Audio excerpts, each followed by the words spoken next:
Okay, so welcome to part two of our discussion of medical anthropology.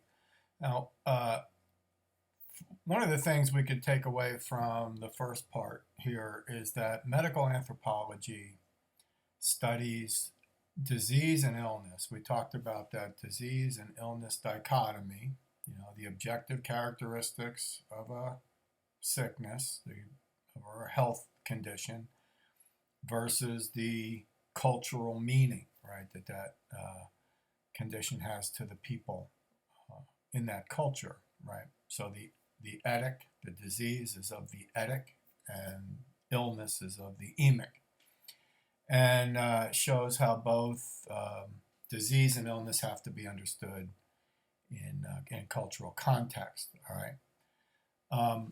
Now, medical anthropology is also interested in how people label or categorize or classify different kinds of health problems, and that's what we're going to be getting into next. Is how medical anthropologists look at the classification of illness or the classification of health issues, of sicknesses. Okay.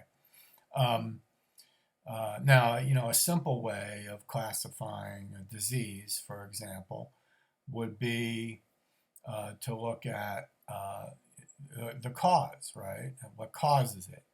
So they might classify diseases according to what causes it or the vector that it follows, in other words, how it's transmitted, or diseases can be categorized by the body part that's affected.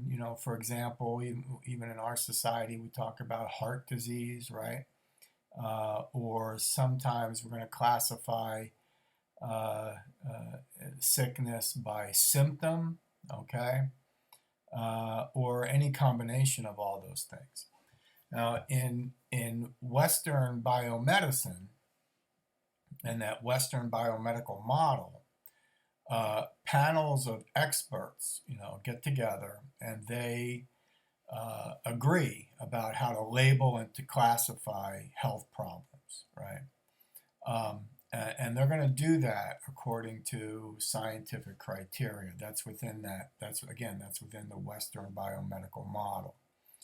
Now, because of that, and remember, I said, hey, the Western biomedical model is a wonderful thing, but maybe there's some issues, maybe there's some shortcomings, maybe there's some problems, right, with this Western biomedical model. And certainly one of the problems is, because of the way that it classifies sicknesses, right, or the way that it classifies diseases, then that means that the Western medical manuals are going to be biased, right? They're biased toward the diseases that Western biomedicine recognizes, right? These panels of experts get together, they agree about how a sickness should be classified. That sickness goes into the medical manuals, right? And what I'm trying to say here is that if it's not in the manual, right, if it's not in that medical manual, Western biomedicine doesn't see it. So again, it creates this kind of bias, right, toward diseases that Western biomedicine recognizes, officially recognizes, and ignores, and happens then to ignore or neglect other kinds of health problems that are recognized by cultural insiders in other cultural contexts. That's something we're going to talk about a little bit later on. We're going to talk about something called culturally specific syndromes, right, which sometimes are also called culture bound, right, culture bound sicknesses, culture bound diseases. So, what we want to move on to here is a discussion of what we're going to call ethno-etiology. All right, so let me get myself out of the way. Okay, so ethno-etiology. Now, the word etiology is actually, in general, the study of what causes disease. So if you were going to medical school, you would learn a little something about etiology, right? The study of what causes disease. Now, when we put that prefix of ethno, right, in front of it, put that prefix of ethno in front of it. Now we're talking about culture. Now we're talking about cultural attempts, right, or attempts within cultures to make sense out of health problems and to understand their causes. So these are so every culture would have like an ethno-etiology, right, a way of understanding, excuse me, a way of understanding what causes sickness and different types of sickness, okay? So the way we're going to define ethno-etiology is that it's a cross-culturally specific explanation of the cause of health problems, right? So ethno-etiology is the study of a culturally specific explanation of what causes health problems, how these are to be understood cross-culturally. Now, one of the examples that Miller gives you is the example of Feira de Santana, which is in Bahia, the state of Bahia in Brazil. And I believe this is in the northwestern part of Brazil. Okay, so they have an ethno-etiology, and she describes this ethno-etiology to you. So when she's talking about Santa Ana, Feira de Santa Ana, one of the ways that they talk about disease, and classify it is in terms of natural causes, right? Sicknesses that are naturally caused. So this can include a whole bunch of different stuff. It could be exposure to the environment. It could be age. It could be gender. Even under natural causes, they're gonna put personality or heredity. But then they also talk about contagion, and they also talk about the effect of food and eating habits. So all of those things within this ethno-etiology are considered natural causes. Okay. Now we move on here. They also talk about diseases that have psychosocial causes. Okay, so this would have more to do with a belief that certain kinds of sicknesses are caused by extreme emotions.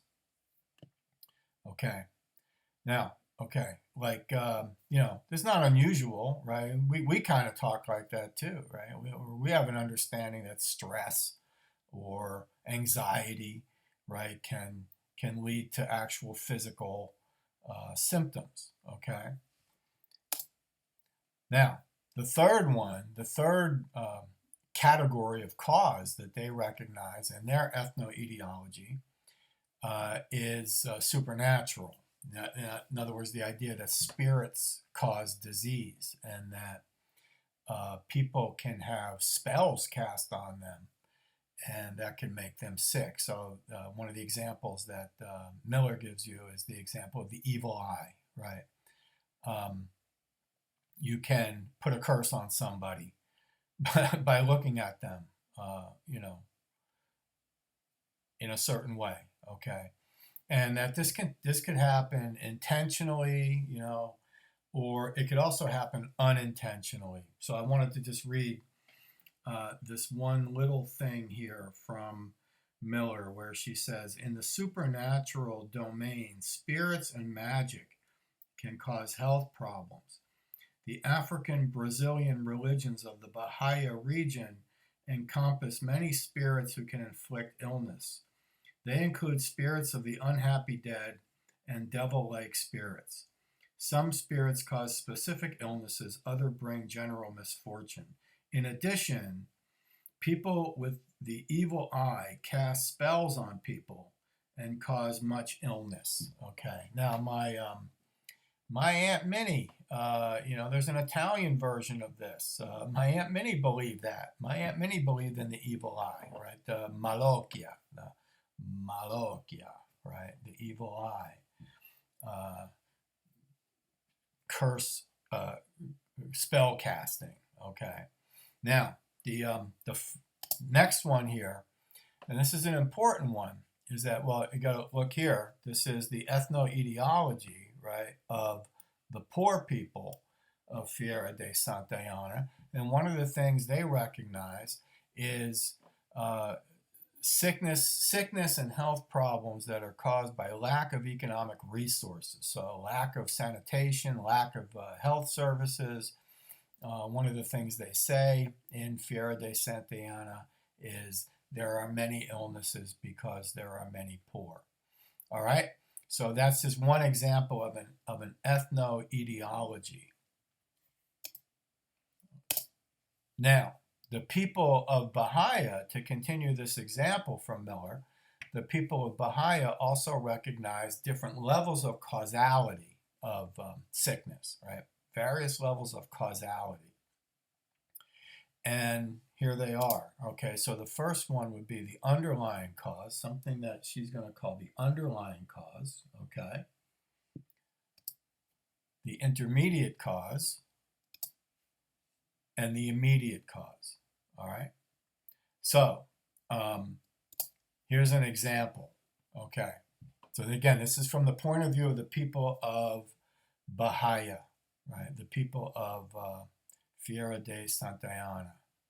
So they would say something like this. Someone got a stomach ache because they had a quarrel. That would be the underlying cause, right? Now, that quarrel prompted the offended person to go find a sorcerer. Now, that would be the intermediate cause. And then the sorcerer cast a spell. And the spell would be the immediate cause, okay?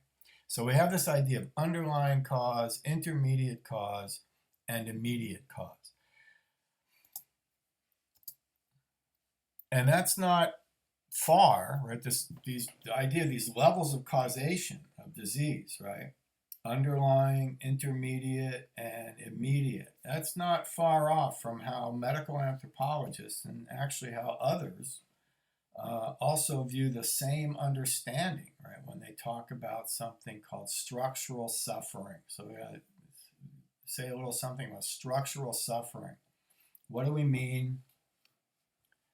What do we mean by structural suffering? Okay. Well, here it is. Structural suffering is also called social suffering. These are health problems that are caused by various social forces. Among these social forces would be things like poverty, war, famine, right? Forced migration, right? Social conditions, political conditions, economic conditions, right? That create an environment, right? That produces disease or produces sickness. So I have here, this is a picture of a little scene from Cambodia. And it was part of a famine, right, that was caused by the Khmer Rouge genocide between 1976 and 1978. So, the suffering of these children that you see online here, their malnutrition and so on, right, is structural suffering, is what we would mean by structural suffering. In this case, war, right, would be the political cause of this. Okay, now another example of what we're talking about here in terms of structural suffering and underlying, intermediate, and immediate cause is the article that's in your book. It's in your reader by Nancy Shepard Hughes called Death Without Weeping. Now, Nancy Shepard Hughes did some research and actually did some official research when she became an anthropologist, but prior to that, she spent a lot of time in the Peace Corps, and over the course of 25 years, became very familiar with this particular part of Brazil. Okay. And she writes about this baby die-off in a Brazilian shantytown back in the 1960s. Calls it passive infanticide. Okay, in other words, children dying because they are neglected. They're allowed to die. And so, what you got to get from this article is, first of all, why? Right? Why the passive infanticide? Why this neglect? What was going on there? And for her, it has to do, for Nancy Shepherd Hughes, it has to do with the conditions of poverty. Now, she also talks about how there were a variety of social institutions in this shantytown, Bom de Jesus, that actually enabled this baby die-off to take place. Okay, how can I put it? Adapted people to it, rationalized it, accommodated it. Okay, and so she talks about, and you got to read this on your own, but she talks about the first of all, the medical establishment in the form of the clinics in that community. She talks about the government, right? The government, what was the role of the government in accommodating this baby die-off? And then she also talks about the Catholic Church, right? What did the Catholic Church do to accommodate this baby die-off? Okay. Now here, let's before I go to underlying cause, intermediate cause, and immediate cause, she also says, the conditions that these women lived under. First of all, horrible poverty, extreme overcrowding in this shanty town, and then the fact that it wasn't just the government, and it wasn't just the church, and it wasn't just the clinics, but also the conditions of their daily life. For example, many of the women in this community worked as housekeepers for the wealthy, and they were not allowed to bring their children to work. So they were forced, right, to leave them at home by themselves. They didn't have any other choice. If they were gonna make a living, right, they had to leave their children unattended. What else? Some of them worked in the sugarcane fields, and it was just completely impractical for the women to carry their babies with them while they were working in the sugarcane fields. And then also talks about, like I said, this all has to do with the conditions of their daily existence. And so part of that was, their water supply, the river, where they cleaned their clothes and got their drinking water and so forth, was heavily contaminated. So now, knowing that, how do we talk about underlying cause, intermediate cause, and immediate cause? So the first thing we'd want to say is, when we talk about structural suffering, that the underlying cause of any health problem, all right, or of certain health problems, I should say, the underlying cause might be poverty, all right? The intermediate cause then might be exposure to unsanitary drinking water. Okay, so poverty means that people are more likely, especially in this case, to be exposed to unsanitary drinking water. And that might lead to the immediate cause, right, which is going to be some kind of a infection or infestation, right, like a virus or a bacteria or some kind of parasitic infection or infestation that leads to other conditions, like, for example, dysentery. Okay, so there's a picture of a shanty town. I just wanted you to have an idea. This is a Brazilian shanty town. It's not the one that Nancy Shepherd Hughes was in, but I just wanted to give you a little bit of an idea of the kinds of conditions that people were living under, the people that she's talking about. And then when you're reading that article, pay attention to what happens after some years go by, like what happens to this place, Bom de Jesus. Okay, now I'm gonna move. Let me move myself here for a second again. I'm gonna put myself here for just a minute. One of the ways that one of the questions we can bring up about the Western biomedical model, right? Western biomedical etiology, right? Which is also an ethno-etiology. It's based in science. It's rooted in science, but it's also rooted in Western values. And so one of the issues, right, with Western biomedical etiology traditionally is that it isn't very good at dealing with structural suffering, not very good at understanding structural suffering.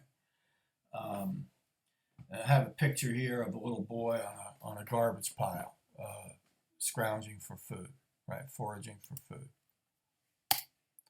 Okay, now why is that, right? So why the problem in Western biomedicine of dealing with structural suffering? Well, primarily because Western biomedicine is a cure-based system, right? It's a cure-based health system. And so it's interested in curing disease, right? Or curing sickness. And so that means it treats the individual. It's focused on the individual. And so it's highly individualistic. And so it's concerned mostly then with the treatment of the immediate causes of illness,